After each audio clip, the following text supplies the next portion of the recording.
Take a break from your busy schedule and join Harold Sala for Guidelines, a 5-minute commentary on living. When it became apparent that his wife had Alzheimer's, Dr. Robertson McQuilkin made a decision few men would have to make. He resigned as president of Columbia International University to devote all of his time and energies to take care of her. It wasn't really logical because men are driven by accomplishment in life.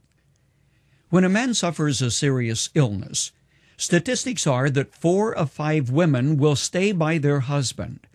But when the roles are reversed and it is the woman who is stricken with affliction, 4 of 5 men will abandon her. But not Robertson McQuilkin. In the 25 years that he was her primary caregiver, God taught him many lessons about commitment, love, and how our culture is out of harmony with the manner in which God loves and cares for us as His children. Frankly, he's one of the men I most admire, because he not only was there for her in times of sickness and in times of great stress, but he shared his heart with us in such a manner that we see Christ in his actions. In the early years of her illness, Dr. McQuilkin tried to go to his office and fulfill his responsibility while a caregiver stayed with his wife. He reflects, "During those 2 years, it became increasingly difficult to keep Muriel home. As soon as I left, she would take out after me. With me, she was content.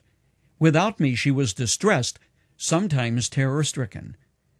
The walk to school," he said, "is a mile round trip. She would make that trip as many as 10 times a day. Sometimes at night, when I helped her undress, I found bloody feet. When I told our family doctor, he choked up. 'Such love,' he said simply. Then after a moment, 'I have a theory that the characteristics developed across the years come out at times like these.' Then Dr. McQuilkin added, 'I wish I loved God like that, desperate to be near Him at all times. Thus she teaches me day by day.'" End quote. When speech began to fail her, one of the phrases that Muriel could say was, "I love you." One of the most difficult things for this devoted husband was that as the affliction ran its course, Muriel couldn't respond. "I would love her," he said, "but she couldn't love me back. And that's a painful thing." He often thought, "Lord, is that the way it is between you and me?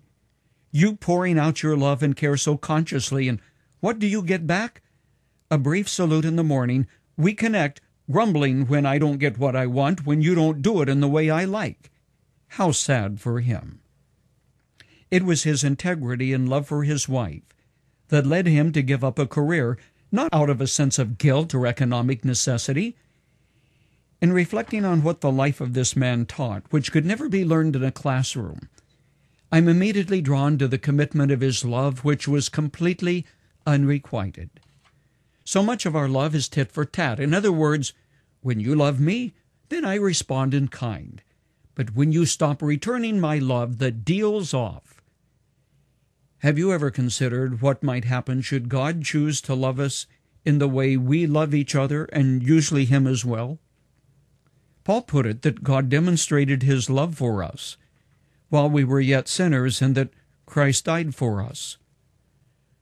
Robertson McQuilkin lived out the reality that love is a deep commitment. It is a decision to care which abides unmovable, regardless of the temperature of the heart, which rises and falls. No greater mystery exists than that of Christ's love for His church, and, in a diminished sense, the love of a husband for his wife.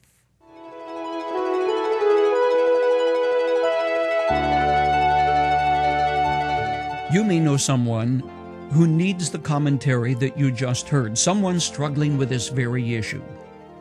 Go to our website, guidelines.org, click on the date for today, print it out, email it to a friend, download it in MP3. It's guidelines.org. And with that, trust God and go take on the day.